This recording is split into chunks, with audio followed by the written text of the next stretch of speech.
આ અફવાઓને લઈને શું કહેવું છે? ખંડન કરો છો કે ચાલવા દેવી છે અફવાઓને? કારણ કે ઘણીવાર અફવાઓ ચાલતી હોય તો એ નેતાઓને ફાયદો કરી જાય.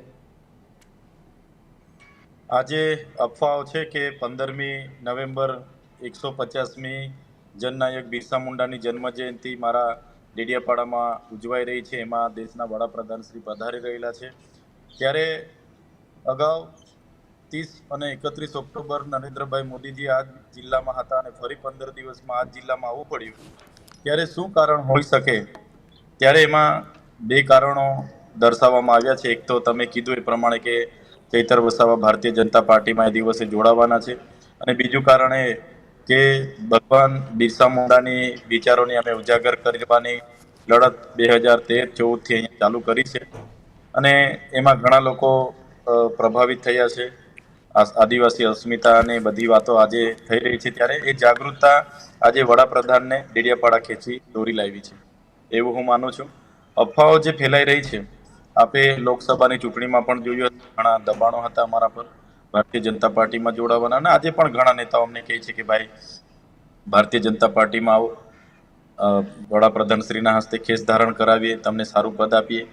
પણ જે પ્રકારે ભારતીય જનતા પાર્ટીનું શાસન રહ્યું છે એમાં પણ અમારા લોકોનો વિકાસની વાતો હોય તો આજે પણ અમારા લોકો ત્યાં ને ત્યાં છે. ઘણા પ્રશ્નો વર્ષો જૂના પડતર છે, પણ આ ભારતીય જનતા પાર્ટીની સરકારમાં પણ એનું નિરાકરણ આજે આવ્યું નથી. તો અમારે ભારતીય જનતા પાર્ટીમાં જોડાવાનો કોઈ પ્રશ્ન ઉપસ્થિત નથી થતો. અમે આમ આદમી પાર્ટીના ધારાસભ્ય છે, કાર્યકારી પ્રદેશ પ્રમુખ છે, અને આમ આદમી પાર્ટીમાં રહીને આગળ વધીએ છીએ અને વધવાના છે.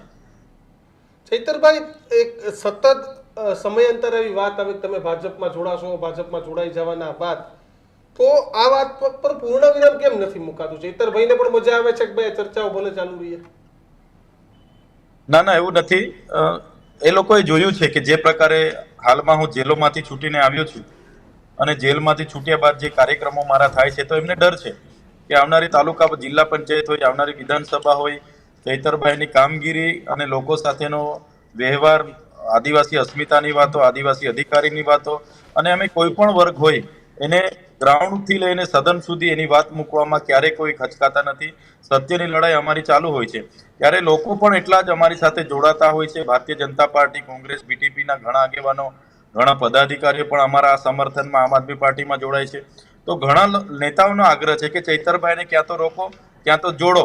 એટલે પ્રયાસો સમયાંતરે થતા હોય છે, અને સમયાંતરે પ્રયાસો થાય એટલે વાતો બધી મીડિયામાં પણ આવતી હોય છે.